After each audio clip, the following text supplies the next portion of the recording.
Do you still believe in those things of the dark and the light spirits and the zombies? Is that still part of your belief system? Lori Vallow Daybell, also called the Doomsday Mom, is a woman who killed her own kids, her husband's ex-wife, and was tied to other murders. Well, I understand where Tylee is in heaven. I know what she's doing, and I know where she is. And so it's been almost 6 years since she passed away. I mean, this is the catalyst, right? What happened with her and Charles was the catalyst of her killing herself. It all started when her two kids, 16-year-old Tylee Ryan and 8-year-old Joshua J.J. Vallow, suddenly disappeared in September 2019. While everyone was searching for them, Lori seemed oddly calm. She even got married to her new husband, Chad Daybell, on a beach in Hawaii. The search for the missing kids took a dark turn and uncovered a terrible secret that made the unusual wedding seem only the tip of the iceberg. Tonight, a nationwide search for two missing children has come to a gruesome end. After 9 long months, the children's bodies were found buried in a pet cemetery on Chad Daybell's property in Idaho. That shocking discovery was just the start of a creepy and tragic story full of murders, strange deaths, and bizarre cult beliefs about killing zombies. This disturbing case reveals a series of events that are hard to believe, showing a mother's betrayal, the loss of innocent children, and a twisted mix of love, death, and cult obsession. The families of 8-year-old J.J. Vallow and 17-year-old Tylee Ryan saying in a joint statement, "We are filled with unfathomable sadness that these two bright stars were stolen from us." Now, let's take a look at Lori Vallow's interrogation about the death of her ex-husband, Charles. Exactly. She's better off that way. Okay. I know Lori's your first name, right? Yeah. L-A-U-R? L-O-R-I. Okay. And then what's your last name? Vallow. V-A-L-L-O-W. And your date of birth? And your phone number?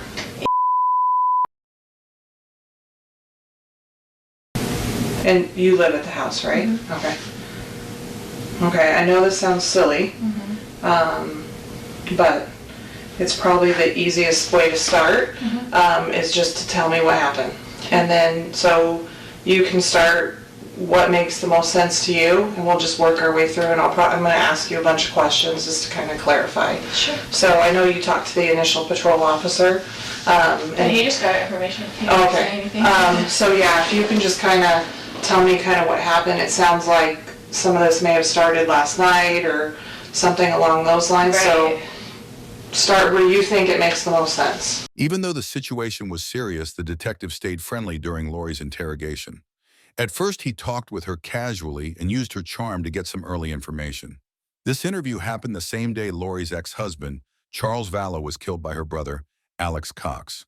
Throughout the questioning, Lori acted surprisingly calm and didn't seem very worried. Alex Cox said he shot Charles because he was defending himself. He claimed Charles tried to hit him with a baseball bat. The whole situation is even more complicated because 4 months before Charles died, he had filed for divorce. He was really scared for himself and their kids. He even called the police to report that Lori had threatened to kill him and that she believed she was some kind of god getting ready to come back. Charles begged the police to help and get Lori the mental health care she needed, but back then, they said she was mentally okay. Along those lines, Right. So start where you think it makes the most sense. Okay. So, I told you, it's a crazy question. well, so we moved into this house 3 weeks ago because he offered to get me a house here where all my family is. So we Okay. were in Houston. And so he's like, we had decided to separate or whatever. So he's like, well, I'll pay for a house for you and for JJ and whatever, because he's all about JJ. He's never about Tylee, but he's all about JJ. Because we adopted him together. He's his great nephew. We adopted him as a baby. And so we adopted him as a baby, and so we've been raising him together. And he travels all the time for business, so he's used to just going back and forth. So he's always gone like Monday through Friday. So he came when we first moved in and brought me stuff from Houston, like a U-Haul, and then he hasn't been back. But it's all these threats on my phone all the time, you know, like whatever, all these things. And then he told me... What kind of threats? Just...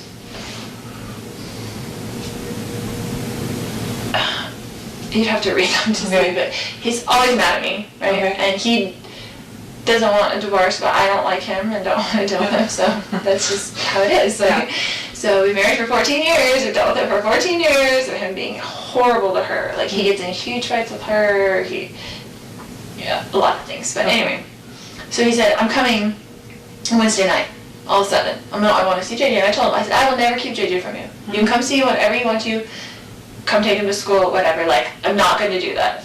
So when you initially moved, he had said he was going to buy you a house, so you moved here with your... Yeah, he was going to rent us a house. And so you moved... All my family lives here. So we lived here for a long time. Okay. And then he moved us to Houston. Okay. And we were there with my son. He was out of school. He didn't have any of his, like, services, his DDD, his anything. He, like, ripped him out of school and said, we're moving. Okay. And I didn't go with him at first. And he took him. And I let him take him, and I didn't file anything or whatever. And then he filed something against me and said, I'm only going to get supervised visits because I'm crazy and blah, blah, blah, you know, the story. And so I just didn't talk to him for like 30 days and let him take care of him and let him see what I've been doing for the past 7 years, because men need to do that. You know, I have 5 kids, I have grown kids, I have grandkids. Like, okay, you're going to threaten me that you're not going to let me see my child without supervised visitation? Okay, do it for 30 days and see how long it lasts. You're begging me to come pick him up. Yeah. Which he did. It's just like, come back and whatever. So I moved in with them to Houston for the family, you know, and Tyler went with me. We drove to Houston from here and left all our family and all his support, all my son's support, like his cousins, everything. And we were there, and I enrolled him in school there. I tried to start all his services, and it takes forever. Yeah. You know, it takes so long to get that done. There's no easy transferring. There's no easy transfer. You start from the beginning. It's a total new thing. Yeah. And he didn't do any of it in those 30 days. So he just had gone without services, without even applying. And I'm like, do you even realize? Because he didn't ever do it in the first place. I did it. Long story. I'll keep it short.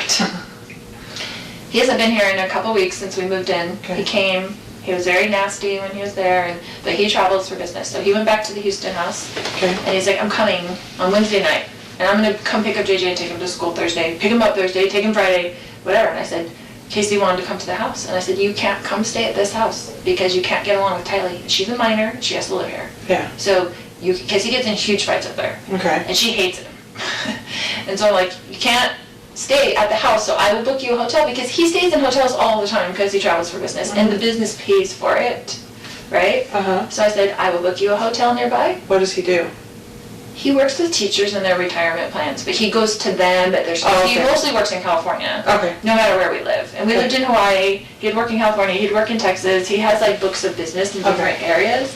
And so he just goes wherever. It kind of just gives him freedom that he doesn't have to stay home every day and take care of special needs child. It's like an excuse, right?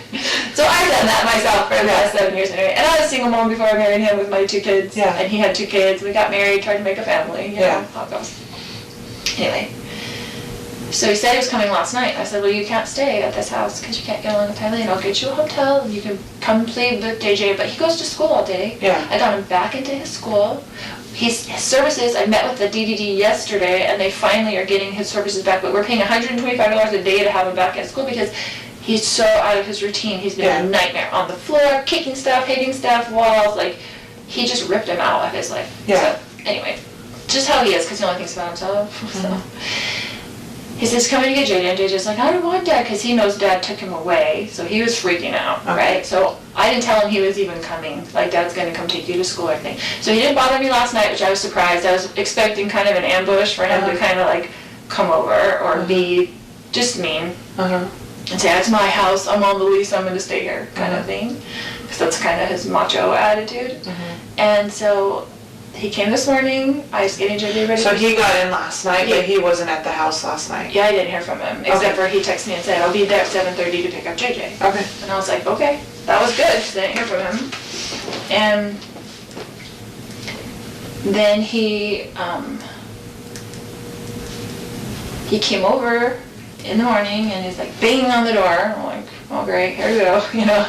And I was just gonna be nice. I'm just gonna be nice as possible. And I had JJ stuff all ready for school. And so. Do you remember about what time he got there? He said he'd be there at 7:30, but it was more like 7:40ish or 7:35. I don't know. But I remember thinking, looking at the clock, and he wasn't there at 7:30, and he's usually Mr. On Punctual. time. Yes. So I was like, okay. And then JJ was like, oh, Dad.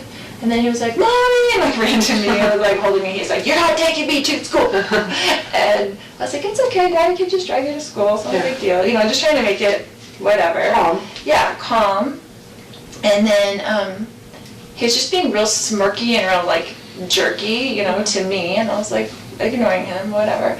And so he was like, I'm leaving. Your brother lives there with you? No, Okay. he had stayed with me last night because I was worried he was going to come over and cause trouble with me. Okay. And just wanted someone else there, like my brother there, because I trust my brother. And it's been a long story. Like, I had to go live at my brother's when he took JJ, and, you know, he's just been difficult. So, anyway.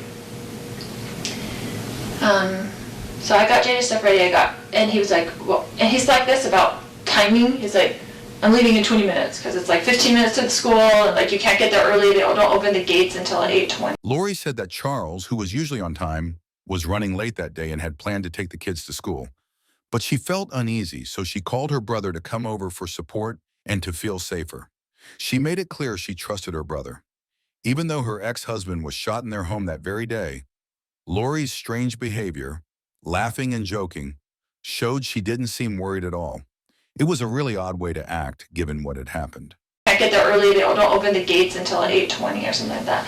And I said, well, why don't you just go now? I don't want him in the house. I'm like, why don't you just go now and take him to Burger King, because that's what he likes for breakfast. And he's very particular about food. Like, he wanted chicken fries for breakfast and a Sprite. Like, and I just give him what he wants, because if you don't give him what he wants, then it's like on the floor screaming, dragging him into school. Like, and he's big and he's heavy and it's hard for me to handle. But anyway, so I said, just go. And so he said, okay. So I gave him a backpack. He got in the car. This is his MO, right? He always leaves something in the house and comes back. He never leaves the first time. I always expect my husband to come back into the house, right? So I guess he had left his phone on the counter. So he initially left with the backpack and with JJ? And so he put them in the car, in the driveway, and then he came back in, right? So I kissed JJ goodbye. He came back in, and his phone was on the counter, and I had his phone. And he was like, giving me my phone, and I was like, why don't you show me your text that you've been texting, blah, blah, blah, you know, whatever. Because he's like acting really weird, like he's plotting something against me. Like, I'm like, why are you even here? Like, what did you come here for, you know? He's been talking to my other brother, and my brother came into town at the same time last night. And I haven't talked to my brother in a while, my other brother, and I was like, and so he was texting him on the phone when he first got to my house, and I'm like, why are you texting Adam? Like, do you even talk to him? Like, my other brother. And, you know, he's been telling me all these texts, like, you're going down, blah, blah, blah, blah, blah. He's blaming me for our marriage breaking up, and my niece getting divorced, and my friend getting divorced. He said, I'm a destroyer of families. Lori admitted that she had purposely taken Charles's phone to cause trouble. She knew he often forgot things once he left. She blamed Charles, saying he could be unpredictable and angry sometimes, though he never hurt them physically. Lori said his anger showed mostly in loud, intense yelling. She also mentioned one time when Charles got physically rough with Tylee. Because I want everybody to get divorced. I'm like, what would my motivation be for people getting divorced? So I could babysit the kids more? Like, why would I have any control over what people do? Yeah.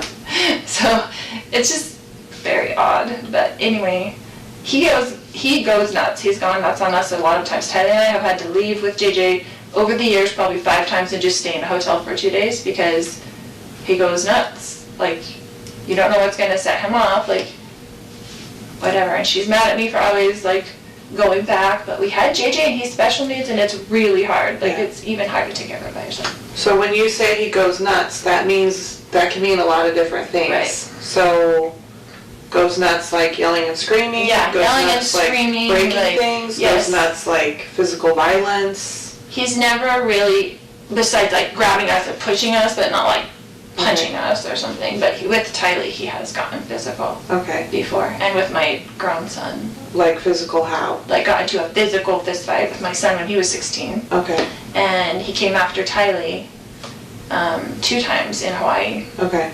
And like went like he was going to hit her, but then I got in between them. Right. How old was she when that happened? Probably 13 and 14. Okay. So this morning he comes back in and... He comes back in, I wouldn't give him his phone. He was screaming at me to give him his phone. He was very worried about whatever was on his text that he did not want me to see. And so I was just holding it there, and he was screaming at me. And I was kind of walking around the house with it, so he couldn't get it. He's like reaching for it and stuff like that. And so Tylee came out of her room upset, and she had a bat. And she told him to leave her mother alone, right? So she was really whatever, and he's screaming at her, "Don't you hit me with that bat," blah, blah, blah, blah. Lori admitted she kept Charles's phone from him, but that's when the baseball bat came into the picture. It was what led to Charles's tragic death. She went on to say that her brother heard the noise and came over right after. Whatever, and he's screaming at her, "Don't you hit me with that bat," blah, blah, blah, blah. And then my brother heard all the commotion because he was in there in bed, and so he came out into the main room, and I guess whatever. What's your brother's name? Alex. Alex, okay. And then he just started, he was screaming, and he was super upset and whatever, and he's yelling at Tylee, "Don't you hit me with that bat," and blah, blah, blah. And so Tylee, I guess, I don't know if she swung at him or what, but he like grabbed the bat from Tylee and then went to like hit Tylee with the bat. It was, and I was right there, they were right there, and my brother grabbed him from behind, like just to stop him from hitting Tylee. You go like this, like he grabbed him like... Yeah, from behind, like just kind of to pull him back. And then they got into the thing, and he's hitting him with the bat, and they're on the ground, like grappling around or whatever. And then, I mean, that was all And he quickly. And he hit your brother with the bat while they were grappling and stuff? Yeah, yes, he was hitting him with the bat, like swinging the bat, back and forth, and they were kind of like on the ground, and I was like freaking out trying to go around, knowing JJ was in the car, right? And so then he got up and he had the bat like this towards me, and I was going around the other side to try to just get out of his range where he couldn't hit me. And then I had told Tylee, because she was on the ground, because after he took the bat from her, she fell back. And so I told her, I was like, "Go get in the car with JJ. Like, I don't want JJ coming in to the house, and I wanted her out of the way. I wanted the kids out of..." She clearly remembered the fight that happened between Charles and her brother Alex. Out of the way, whatever this fight was going to be. And then, do you remember what your husband or your brother were saying or yelling during all of this? If they were at all? just kind of, "Get off me, out," or whatever. They were like, "Don't talk to my niece that way," whatever. Like, it was, I don't remember specifics, but they were kind of both, they were kind of in the heat of it. I don't think there was many words that I remember.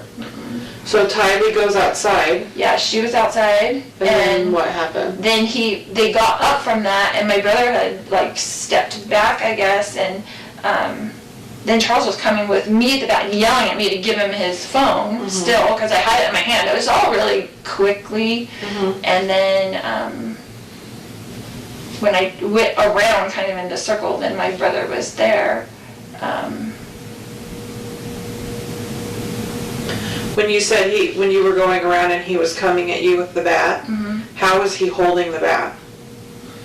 Just like that, like backwards, almost in one arm. Like he was swinging it backwards? He would have done like he would have swung it backwards at me, not frontwards. Okay, yeah. He was a professional baseball player. Okay. So it wasn't a good idea for Tylee to get out of that. Probably not the... I mean, he played semi-pro when he was young. But, yeah, and then I was kind of turned around, and we were all right there in that room, except for the kids had been outside by that time, and I heard the gunshot. And so you heard the shot? Did you actually see the shot, or did you just hear it?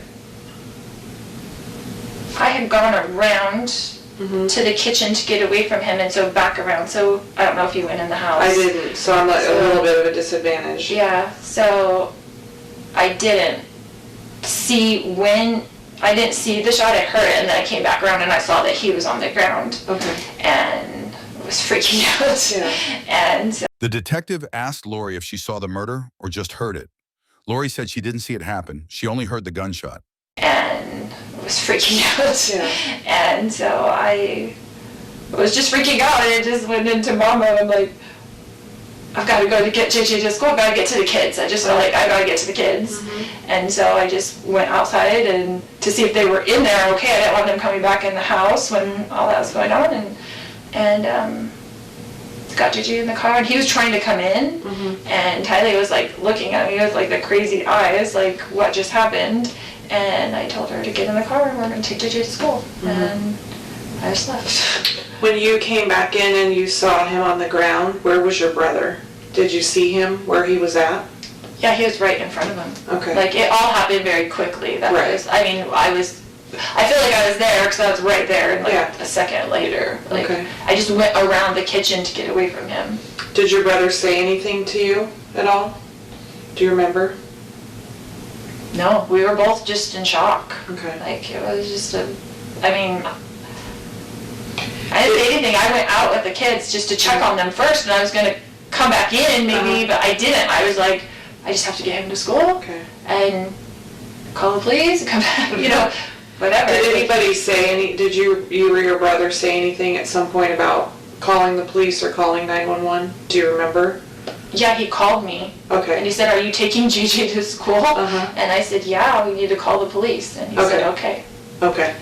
So he called you when you didn't come back inside, basically? Right. Okay. Because I was like in the car for a minute, and then I was like, "What do I do?" And I didn't want JJ to go inside, and I Okay. didn't know what to do. And Tylee was freaking out. I was trying to get them away from the scene. Understandable.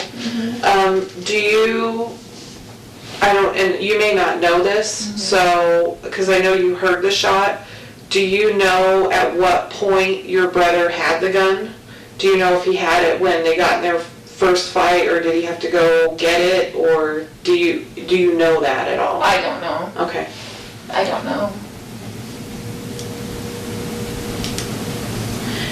And do you remember if you ever heard your brother? I didn't see him ever leave the room. Okay. So it was so fast. All that was so fast. Like him on the ground, rolling around, and I'm screaming. And This probably happened in a couple seconds. yeah, I mean, it was like super fast.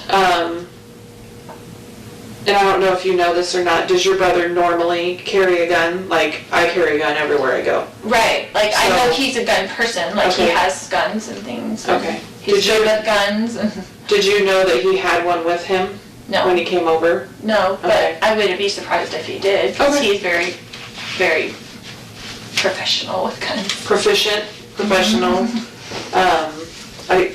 Responsible is usually a good Right. but Very responsible with guns. Right. Lori Vallow's chilling behavior only makes this tragic story even more disturbing. By now, everyone who was in that house on that terrible morning is gone. She is talking to the detective as if she was talking to a therapist. For the next 20 minutes, she is left alone.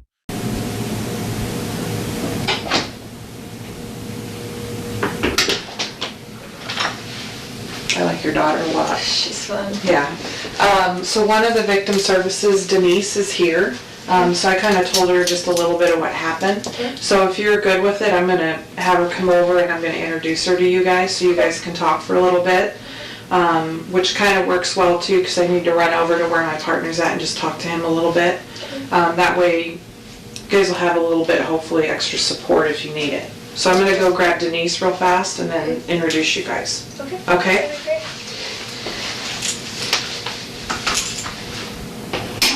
With this, the interrogation concluded, but the story is far from over. Let's go over the facts. It all started on September 8th, 2019, when Tylee Ryan was last seen alive with her family at Yellowstone National Park. The next day, phone records show Lori's brother Alex Cox stayed at Chad Daybell's property for a long time. A strange text from Chad to his wife Tammy about a shot raccoon buried in their pet cemetery hints at the dark things to come. On September 22nd, 2019, JJ Vallow was seen for the last time. He went to school in Rexburg, Idaho during the day, and later Lori's friends, Melanie Gibb and David Warwick, saw him at her apartment. Shockingly, they also saw Alex Cox carrying JJ inside, setting the stage for what was about to happen. In a shocking twist, Lori and Chad got married in Hawaii on November 5th, even though JJ and Tylee were missing. Their grandparents hadn't been able to reach the kids for months, which started a search and made the investigation grow. As things unfolded, more disturbing details came out. Alex Cox died suddenly on December 11, 2019, at 51 years old. His death showed signs of a blood clot in his lungs, and the fact that Narcan, a drug used to reverse overdoses, was in his system raised more questions. The following video is a clip from the body cam from the day he died. We can't see a lot, but we can hear from the people there. I don't know. That's what Mike is probably one of our best paramedics. He was blue when I walked in. What's that? He was blue when I walked in until I started doing compressions. He was blue on the. Wondering, is it possible for you guys to wait outside? My kids are already going through enough trauma as it is without you guys standing right next to them. So we're definitely not trying to make things worse, ma'am. We're not trying to have anybody feel bad or be anxious, but someone died in your house today, and we're not going to leave your house until we finish that investigation. So let me ask you this. So why are you saying that someone died in the house when he wasn't even pronounced dead until he was in the hospital? well, the incident started here. I get that he was pronounced deceased at the hospital, but all of that started here. It didn't start in the hospital, it started in this house. In one of the clips released, you can also hear first responders doing chest compressions on Alex. I was hoping that they would let me say goodbye to him because they took me away from they took me out of the Then came June 9th, 2020. The remains of JJ and Tylee were found on Chad Daybell's property. JJ's body was wrapped in duct tape inside a black plastic bag, hidden near a tree under wood panels. Tylee's remains, burned and cut up, were found in the pet cemetery nearby. Chad was arrested, and the discovery shocked the nation. At first, Lori and Chad were charged with hiding evidence, but they soon faced murder charges. On May 24, 2021, Lori and Chad were officially charged with murdering Tylee, JJ, and Tammy Daybell. The serious charges included first-degree murder, conspiracy, and grand theft. Finally, on May 12, 2023, the verdict came down. Lori was found guilty of first-degree murder, conspiracy to commit first-degree murder, and grand theft. This case is so twisted that it is still ongoing, and the whole story is unbelievable. In April 2025, she was finally convicted of conspiring to murder Charles Vallow. But that's not all. A few months later, in June 2025, she was found guilty of conspiring to murder Brandon Boudreau. This is part of the body cam footage from Brandon.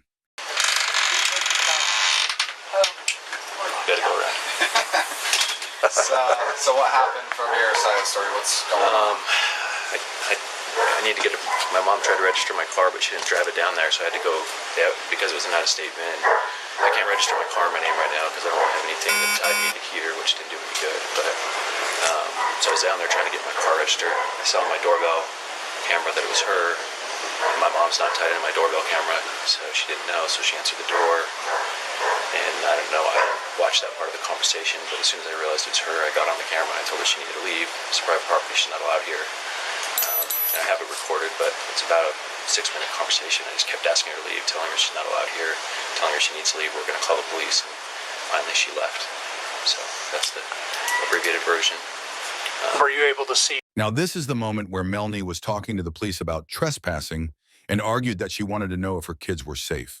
Girls have probably scared them off, saying there's a protection order, and there's no protection order. We can go and look everything up right now. Okay. I haven't seen or talked to my kids.